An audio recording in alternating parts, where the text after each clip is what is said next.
आपण जो श्री शंकर सहकारी साखर कारखान्याच्या 100 कोटीचा संदर्भात तक्रारी निवेदन दिलेलं आहे किंवा तक्रारी अर्ज केलेला आहे, त्या संदर्भात तुमची काय प्रतिक्रिया आहे? नमस्कार, मी भामदास सालगोडी पाटील. मी 1982-83ला शंकर सहकारी साखर कारखान्याचे सभासद आहे. गेली 40 वर्षात मागील जवळजवळ 35 वर्षे मी ह्या कारखान्याला जवळून बघतोय आणि ऊस काढतोय. ह्या कारखान्याची प्रगतीचे दिवस बघितले, अधोगतीचे दिवस बघितले आणि चांगले दिवस झालेले वाईटही बघितले. पण ही कारखान्याची वाटचाल आपण बरेच साखर कारखान्याच्या सोमेश्वर, माळेगाव, पांडुरंगच्या तुलनेत आपण 20 ते 25 वर्ष मागे आहे. नशिबानं 1/9/2023 रोजी केंद्र सरकारनं NCDC बँकेतनं 113 कोटी 42 लाख रुपये मंजूर केले. महाराष्ट्र शासनानं थकामी दिली आणि साखर आयुक्तानं आपल्या बँक खात्यात ती जमा केली. मागील 5 वर्षात आपल्या कारखान्याचे चेअरमन बरेच वेळा म्हणले की आपल्याला कॉम्पिटिशन मध्ये राहायचं असेल तर आपलं एक्सपान्शन करण्याची गरजेचं आहे. गेली 8 वर्षे आपल्याला कुठली बँक दारात उभा करत नव्हती आणि आम्हालाही आनंद झाला की आपला कारखाना 2,500 टनावरनं 4,500 टनी होणार आहे. आणि 22/9/2023 रोजी वार्षिक सभेला माननीय चेअरमन साहेबांनी कबुली दिली त्या पैशाची, ती आपल्या खात्यात जमा आहेत. आपण 24 तारखेला माननीय उपमुख्यमंत्री विजयदादाच्या हस्ते भूमिपूजन पण केलं आणि 1/10/23ला पब्लिक टेंडर पण काढलं होतं, पेपर नोटीस पण दिली. आपली कारखान्याची संचालक, अधिकारी, साखर आहेत, VSI कडनं सगळं 2-3 वर्षातली मंजुरी आणली आणि 60 ते 70 कोटीचं नवीन मिल आणि बॉइलिंग हाऊस काम करायचा निर्णय झाला आणि भूमिपूजन झालं. आम्हाला आनंद झाला म्हणून आम्ही काय जनरल मीटिंगला त्याच्यावर काही प्रश्न विचारले नाहीत. आपला कारखाना शेजारच्या कारखान्याच्या तुलनेत आपला लहान होता आणि वाढतोय. अचानक ही प्रोसेस झाल्यानंतर दिवाळीत काय झालं मला माहित नाही आणि दिवाळीनंतर इथं कारखान्याचे अधिकारी असो, खाते प्रमुख असो किंवा संचालक असो, यांनी सांगितलं की एक्सपान्शनचा प्रोजेक्ट ह्या वर्षी रद्द केला. मग ह्या वर्षी रद्द का केला तर दुष्काळ. शेजारचे 5 कारखाने, चांदापुरीचं 250 कोटीचं एक्सपान्शन चालू आहे, पांडुरंगचं 10,000 टनी होतंय, विठ्ठलराव शिंदे बबनदादाचं यंदा 5,000चं एक्सपान्शन होतंय, सहकार मर्शीचं 3,000 टनाचं एक्सपान्शन होतंय. मग या शेजारच्या 5 कारखान्याला दुष्काळ नाही आणि आपल्या कारखान्याला पैसे खात्यावर असून ही संचालक बॉडीना आणि खाते प्रमुखला पटलं नाही. मग अनेक जण माझ्या संग चर्चा केली, मी त्यांच्या संग फोनवर माहिती घेतली. आम्हाला बोलता येत नाही, कारखान्याच्या संचालकलाही बोला येत नाही. मग मी ही संस्थेच्या हितासाठी लोकांना सांगण्यासाठी मी ही परिपत्रकचा विषय माहिती घेतली आणि त्या बँक खात्यात माहिती घेतली. ती 100 ते आलेले पैशापैकी 40 कोटी मागील 15-16चं देणं होतं. त्यातले फक्त 4.5 कोटी FRPचे वाटले आणि कामगाराला काय 2-3 कोटी वाटले. काय किरकोळ दुरुस्ती 1-2 कोटी केली असत. मग ती 100 कोटी गेले कुठे?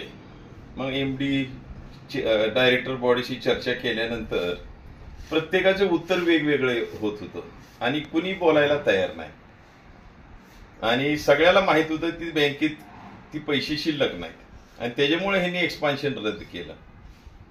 मग असं जर 100 कोटी बँक खात्यातनं दुसरीकडे वळत होत असेल, ही 10 वर्ष अडचणीतली संस्था, ही सहकार मर्शीनं हे मंदिर उभा केलेलं, हे अजून अधोगतीला येईल. आपल्याकडे 9% कर्ज म्हणून मिळालेले पैसे, एक संचालक तर म्हणला आम्ही 60 कोटीची FD ठेवली. कुठे ठेवली ते संचालकला माहित नाही. एक संचालक म्हणला तुमचं बँक खातं चुकलं, पण कुठं ठेवलंय ते संचालकला बँक खातं माहित नाही. मग माझा एकच आहे की मी ह्या कारखान्याचा सभासद म्हणून मला वाईट वाटलं की पैसे येऊन जरी 70 कोटीचं एक्सपान्शन रद्द केलं असेल, ही दुर्दैवी बाब आहे. आणि आता खाते प्रमुख काय उघड बोलत नाहीत. ती म्हणते आता थोडं आता हाया आपण मागे 2 महिन्यापूर्वी जागा तयार केली, 2 चिमण्या जी 50 वर्षापूर्वीच्या 2 चिमण्या पाडल्या, जागा उपलब्ध करून दिली, मिलचं काम, टेबल असं तयार करायचं होतं. एकच मिल 4,500ची टाकायची होती. ही पूर्ण एक्सपान्शन त्यांनी रद्द केलंय आणि आता ते सांगतात की या मिलला 0 मिल बसवून थोडं एक्सपान्शन पुढच्या वर्षी करायचं, परत थोडं पुढं. म्हणजे जी 70 कोटीचं एक्सपान्शन तुम्ही 7 कोटीत करायचंय. 0 मिल करायला काय 2-4 कोटी बाद झालं आणि थोडं बॉइलिंग हाऊस तरी 2-4 कोटी. म्हणजे मेन जे 70 कोटीचं जे एक्सपान्शन ही रद्द का केलं ही दुर्दैव बाब आहे आणि सभासद म्हणून मला वाईट वाटलं. म्हणून मी विनंती केली 10 संचालकाला, एमडीला की अजून चेअरमन साहेबला बोला, ही 70 कोटी रुपये एक नवीन मिल, टेबल आणि बॉइलिंग हाऊसचं काम 70 कोटीचं करावं. जसं आपल्याला साखर आहेत शासनाची आणि तुम्हीच टेंडर काढलेलं, तुम्ही 4.5 वर्ष माईकवर अनेक वेळा म्हणलाय की आपल्याला 4,500-5,000 हजार टनीचा कारखाना करायचा आहे, त्याशिवाय आपण शेजारच्या कारखान्यापाशी टिकू शकत नाही. ही सगळ्यात दुर्दैव बाब. म्हणजे संचालकाला परत आता इलेक्शन लागले पुढच्या महिन्यात. संचालक म्हणतात आम्ही जर बोललो आम्हाला परत ती तिकीट देणार नाहीत आणि आम्हाला संचालक होता येत नाही. मग त्या भीतीपोटी संचालक बोलत नाहीत. मला वाईट वाटतंय. चांगले जे संचालक जे आणि त्यांचे वडील नानासाहेब देशमुख असो, विष्णुपंत अण्णा कुलकर्णी असो, त्या काळात आपल्याला पारितोषिक मिळाले. मग असं जर पैसे दुसरीकडे डायव्हर्ट होत असेल आणि खात्यावरून गायब होत असेल तर ही संस्था ही जास्त काळ काय टिकणार नाही. आणि पुढील वर्षी ऊस कमी आहे, शेजारचे सगळे 4-5 कारखान्याचं एक्सपान्शन झालंय. पुढच्या वर्षी दर सुद्धा सगळ्यांचा पुढच्या वर्षी 3,000च्या वर राहणार आहे. आपण जर 2600 आणि 2700 देईल, ऊसाचं क्षेत्र कमी होत चाललंय, दर कमी झाला तर सभासद आपल्याला ऊस देणार नाहीत. आणि ही सहकाराचं मंदिर सहकार मर्शीनं उभा केलेलं ही 100% एक 2-3 वर्षात अजून अडचणीत येईल आणि ही परत बाहेर निघायला सोपं नाही. मागील 2 वर्षात त्यांनी 3.5 लाख क्रशिंग केलं आणि बरेच खाते प्रमुख आणि संचालक सांगतात इथेनॉलचा त्यांनी जी विक्री केला, महाराष्ट्रात सगळीकडे 60 रुपयाने इथेनॉल विक्री होती. आपल्या कारखान्यानं 20-21ला 39-40 रुपयाने इथेनॉल विक्री केली. गेल्या वर्षी 21-22ला 45 रुपयाने विक्री केली. शेजारी सहकार मर्शीचं बघा किंवा कुठल्याही सहकारी कारखान्याचं बघा, इथेनॉलचा दर 59 ते 60 रुपये आहे. मग ही 20 रुपये कमीने इथेनॉल विकायचं, 15 रुपये कमीने विकायचं, ही जवळजवळ 12 ते 15 कोटीचा लॉस शंकर सहकारी साखर कारखान्याच्या ऑडिटमध्ये दिसतोय. आणि ही खाते प्रमुख आणि संचालक स्पष्टपणे मला सांगतात की असं जर तोटा होत जाईल तर संस्थेचं बॅलन्स शीट कधी सुधारणार. आजच्या बॅलन्स शीटमध्ये आपण 264 कोटी मायनस आहे आणि आपलं नेटवर्थ 228 कोटी मायनस आहे. जर इथेनॉलमध्ये जर 12-15 कोटीनं कमी विकायचं आणि तुम्ही वरचे पैसे कॅश घ्यायचे, ह्याला ही सहकारी संस्था टिकणार नाही. आणि आपले सभासद हळूहळू इतरत कारखान्याला ऊस ऑलरेडी घालायला लागलेत आणि पुढे अजून अडचण येणार आहे पुढच्या वर्षी, त्याच्या पुढच्या वर्षी. आणि मागील 2 सीझनला फक्त 18% ते 19% सभासदांना ऊस घातलाय. 2 वर्षे 80% ऊस बिगर सभासदाचा आहे. मागील 5 वर्षात नवीन सभासद ह्यांनी केलेले नाहीत. फक्त कुटुंबातले आणि जवळचे 5 वर्षात फक्त 20च लोक सभासद केले. ती स्वतः चेअरमन सभासद नव्हतं. 2020ला चेअरमन सभासद झालंय आणि पहिल्यांदा ऊस घातलाय. म्हणजे 50 वर्षानंतर तुम्ही ऊस घातलाय. आम्ही गेले 35 वर्ष या संस्थेला ऊस घातलाय. ही आम्हाला सहकाराचं मंदिर ही कसं वाढेल, कुठे असू दे, ही कारखाना असू या सहकार मर्शी कारखाना, हे आम्हाला वाटतंय ना, ही दोन्ही कारखानं बबनदादापेक्षा मोठं व्हावं, पांडुरंगपेक्षा दर द्यावा, ज्यादा मिळावं. आणि ही दोन्ही कारखान्यानं आपल्याला माळेगाव सोमेश्वर सारखा 3,500 रुपये दर देऊ शकतात.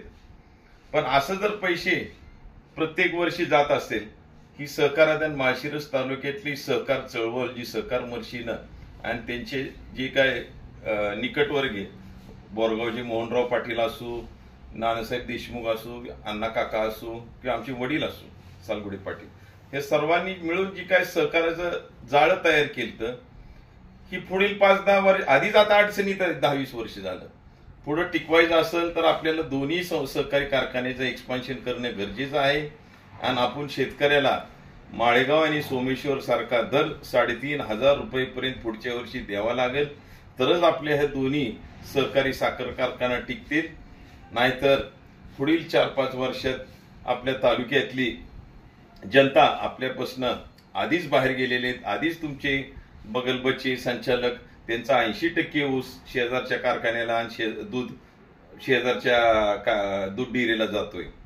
तसंच विषय बऱ्याच गोष्टी आहेत. त्याच्यामुळं मला वाईट वाटल्यामुळे ती पोस्ट तयार केली. आणि मी सर्व सभासद बंधूंना मी एक आवाहन करतो की जानेवारी 2ऱ्या आठवड्यात सार्वजनिक ह्या कारखान्याचं इलेक्शन लागतंय. आपण सर्वांनी एकत्र येऊन आपण ह्या कारखान्याचे हितचिंतक यांनी भाग घ्यावा आणि संस्था वाचवण्यासाठी आणि 100 कोटी कुठं गेलं त्याचा हिशोब विचारण्यासाठी आपण सगळ्यांनी पुढील इलेक्शन मध्ये फॉर्म भरणे गरजेचं आहे. आपल्याला 31 मार्च 2024ला ऑडिट होणारच आहे. ती 100 कोटी कुठे गेले ते ऑडिट नंतर कळणारच आहे. पण इलेक्शन मध्ये आपण सर्वांनी एकत्रित मिळून हितचिंतकांनी लढलं आणि संस्था सगळ्यांनी मिळून शेतकऱ्यांची संस्था होण्यासाठी आपण लढणं गरजेचं आहे. ही काय एका कुटुंबाची संस्था नाही. त्यामुळे ही संस्था वाचवायची असेल तर सर्व सभासदांना, जी काय 5,000 सभासद आहेत, मी त्यांना विनंती करतो की पुढील इलेक्शन मध्ये आपण सर्वांनी एकत्र येऊन या इलेक्शनला उभं राहावं आणि इलेक्शन मध्ये भाग घ्यावा, ही नम्र विनंती.